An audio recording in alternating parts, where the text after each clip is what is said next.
strike, classic soft primer strike, classic soft primer strike. This is my jam.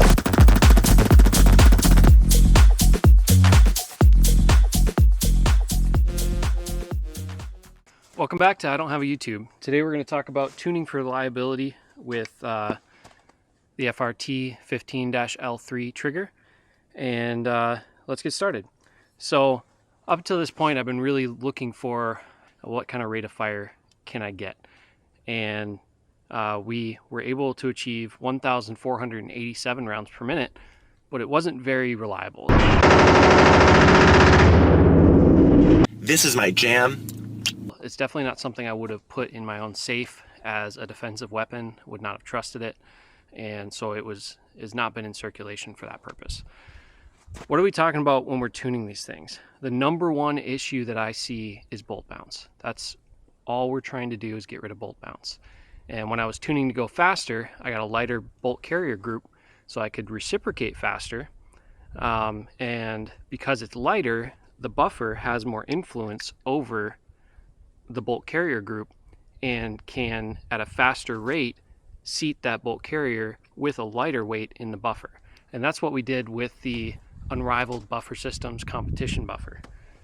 That competition buffer worked really well at the range for a little while, but as the gun started to break in, it started to just get to the point where it didn't work at all.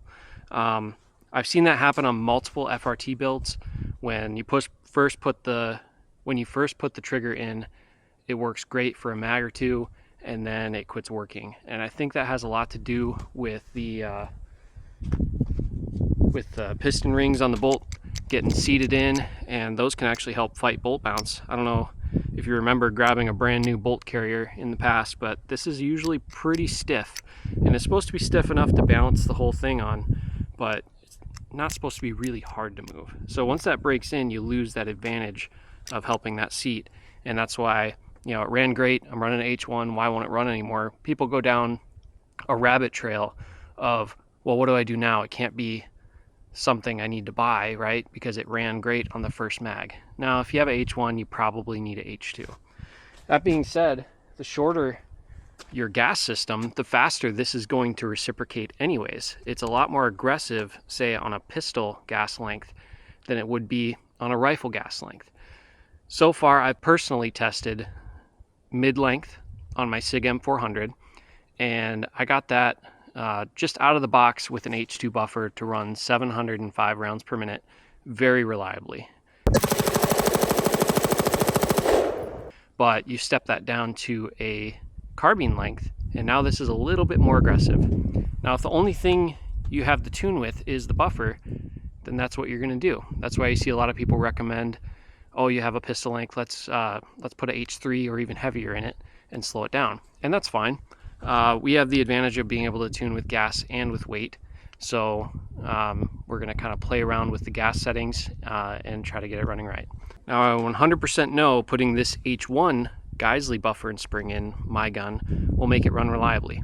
But I wanted to give Unrivaled another shot here. I reached out to Unrivaled customer service, and he believes that even though I have a reduced mass bolt carrier group, I'm still in the 8.4 ounce range on that bolt carrier group, and their lightened bolt carrier group weighs about 4 ounces. So probably 5.5 once you get the bolt actually put into the carrier. So I went ahead and purchased their doody buffer system. Now, this doody buffer is still lighter than an H1, or right around an H1 for weight, but it's got a lot more dead blow mass here, and all the weight comes in on that dead blow mass. There's really nothing else on it that's heavier. This is the competition buffer, maybe a 1 1/4 inch ring on there, and it's noticeably a couple of ounces lighter. And then we have their doody buffer here with a lot more reciprocating mass on there. So what we're going to do, we're going to go ahead and put this in the gun, and we're going to start with my Anderson gas block. It has 20 detents available. We're going to start on setting 4. That's about 1 turn out, and we will fire until we get full bolt lock back, and then we will stick full mag in and see how it runs and tune from there. This quick interruption. I just wanted to let you know that you can follow me over on Facebook now. I do post when these videos are coming out and look for input from you guys on what you want to see going on in there. It's just a lot easier to converse back and forth, different ideas, or if you're having trouble with your build, I'm more than happy to help you out. Also over on Patreon, if you subscribe for free during the month of March, I might even extend that a couple weeks out. I will put one round of ammo through my gun per free subscriber. After that, every paid subscriber gets a round, and we will keep adding rounds until the gun has a major malfunction. So check out the details over on my Patreon. That'll be linked in the description below. Also my Facebook page, also linked in the description below. And let's get back to the video. So I got that gas block reset. It is 4 clicks out from 0. We're just looking for bolt lock back here. So I have a single round in the mag, and we'll fire that. If we get full bolt lock back, we'll put a whole mag in. If not, we'll tweak the gas a little more until we do.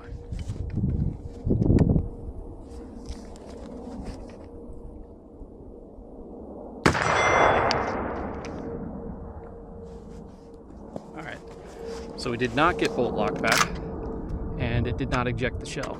It tells me we've got a long way to go. We're gonna go ahead and do 2 more clicks on here. It's about half a turn, and try again.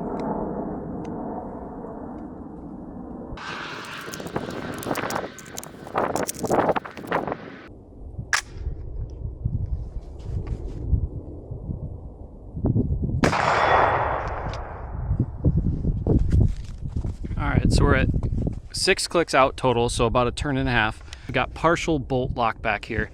It's not locked back all the way on the bolt itself, it's on the carrier. So we do need a little bit more gas. We're gonna do 1 click at a time from here on out.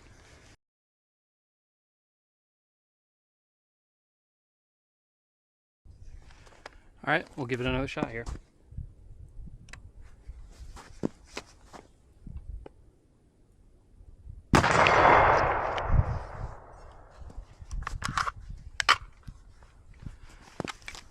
All right, we have full bolt lock back. So let's grab a mag and see if it'll run. All right, so that's a full mag of 5.56, 30 rounds. And let's see if it'll go ahead and run it in FRT.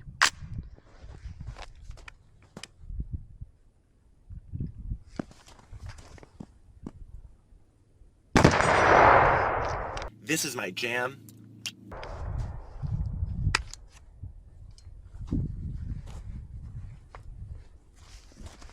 All right, let's see what we got here.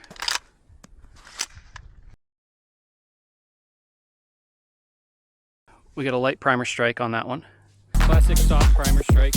Now, typically that is due to bolt bounce, and I believe that's exactly what happened. And you'd want to slow down the reciprocating mass in order to eliminate that. But in our situation, we need that bolt to come back and reset on that reset spring, that secondary recoil spring, to get that weight to sling back. And so we're going to give it another click of gas and see if that fixes it.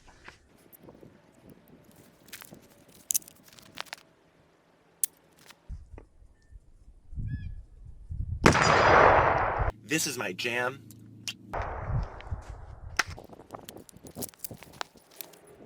Another soft primer strike, so we're going to go give it another click. Going from 7 clicks to 8. Classic soft primer strike. We're at 8, let's go ahead and go to 10. Let's go for 12. Let's go to 14. Jam, jam, jam. All right, it's not looking good. Go to 16. Now, just to be clear, these buffer systems are advertised as 0 bolt bounce. That's their claim to fame. There's some other great things about them for competition shooters and whatnot, but one of the big things they advertise is 0 bolt bounce, and that is not what we're experiencing today. So just throwing that out there.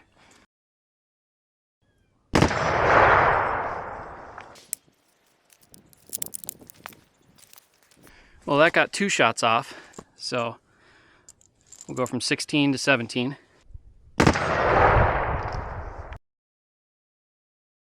So 18. Once we get to 20, that's where we give up on the Unrivaled buffer system. It's a lot more gas than I was hoping to have to run with this.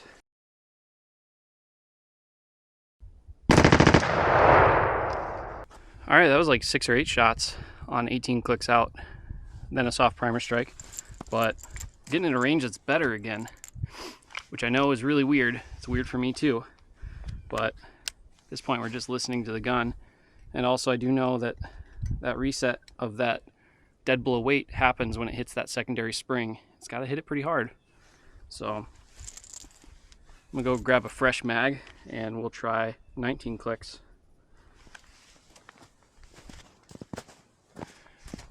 All right, fresh mag. See what we get with 19.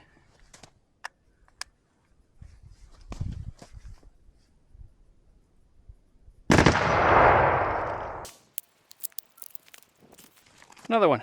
All right, 20 clicks.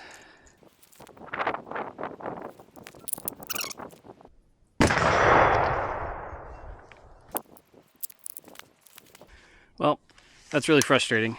Boo! Boo! Rubbish! Filth! Slime! Muck! Boo! Boo! Boo! For a product that's advertised as 0 bolt bounce, it is definitely not 0 bolt bounce. I'm gonna go ahead and throw in a Geissele Super 42 with a Geissele H1, and we'll start the tuning again on the gas block and get that thing running good. All right, so we got the Geissele Super 42 spring in there with the Geissele H1 buffer, and we put the gas block at 6 clicks from 0. We'll start there, single round in the mag, get bolt lock back, and go from there.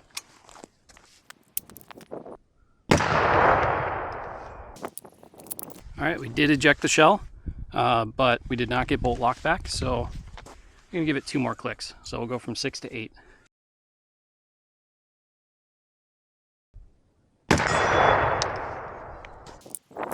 Still ejected, but no lock back. Let's go ahead and go to 10.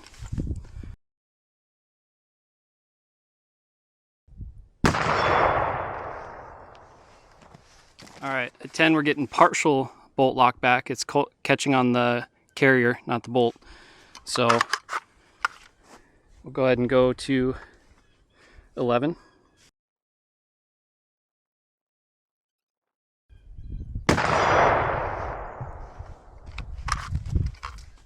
All right, we have full bolt lock back. Let me grab a mag and see if it'll run.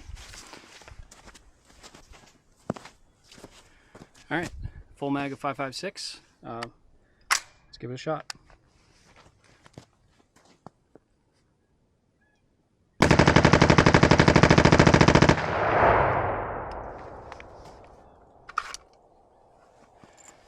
Yep, runs great.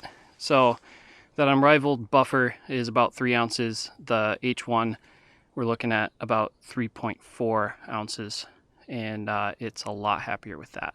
So we're gonna go ahead and run another mag, make sure that wasn't a fluke, and then maybe we'll try to run a mag at 223. We could probably gas this up a little bit.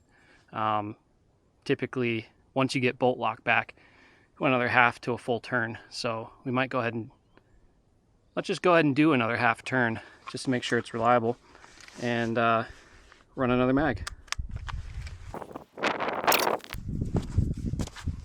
All right, full mag 5.56. Let's run it.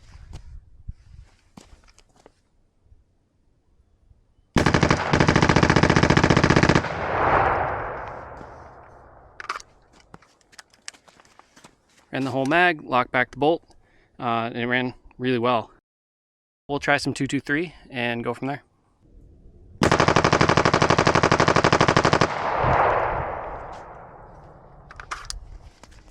Yep, with full lock back even.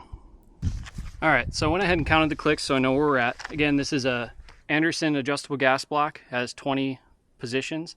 The last time we fired it here just a moment ago, it was at 12. I went ahead and set it to 13 to see if I can get a little bit faster on 223 fire rate.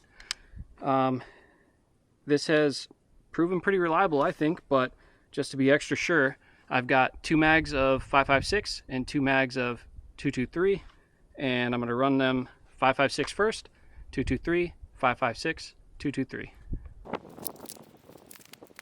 All right, starting with 5.56.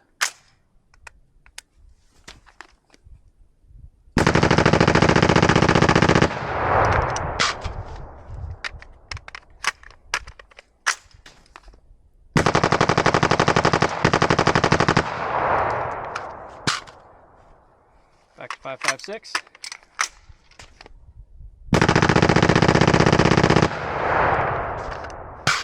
And one more 223.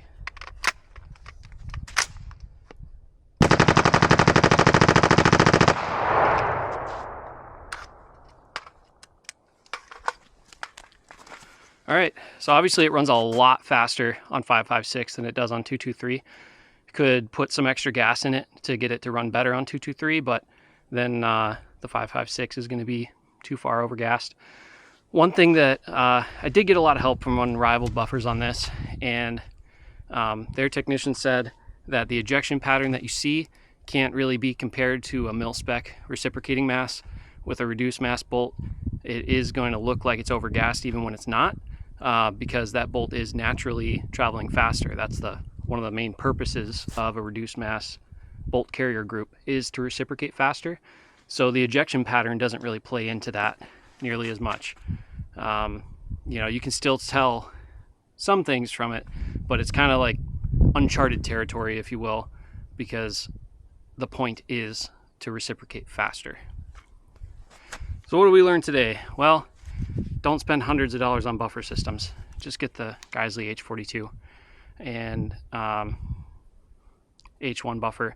Geissele does also offer a weight kit for that buffer, so you can bring it up to an H2, H3, even beyond, and you can reach out to them and they will provide the weights at a nominal cost. They're a really great company and they'll take good care of you. So again, that setup is a carbine length gas system, and we're running an H1 buffer on a Geissele Super 42 spring and a Cryptic Coatings reduced mass bolt carrier group. If you got a tune and you don't have adjustable gas, that's fine. Just go heavier buffer. There's a chance that, you know, with a standard gas tube on that, I wouldn't be able to get it to run, maybe. But I feel like at 13 clicks, we're kind of in that range of, that's kind of where a stock gas tube would be gassing anyways.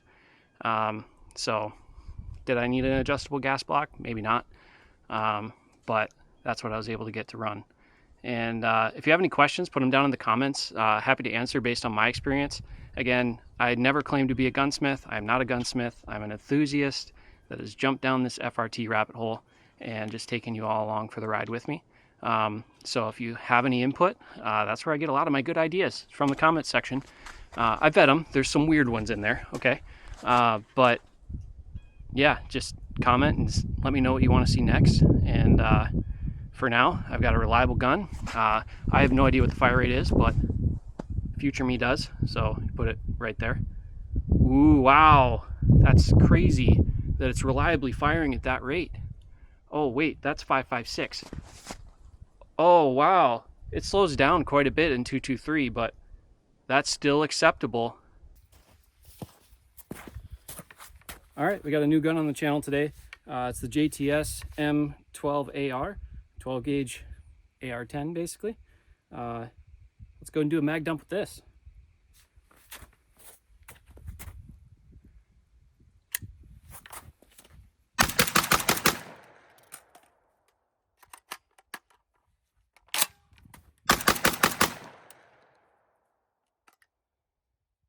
That thing is not bad. This is my first time firing it, and it fires smooth, it fires consistent. Could just use a little bit of trigger work. This is my jam. Classic soft primer strike. Classic soft primer strike. Classic soft primer strike. This is my jam.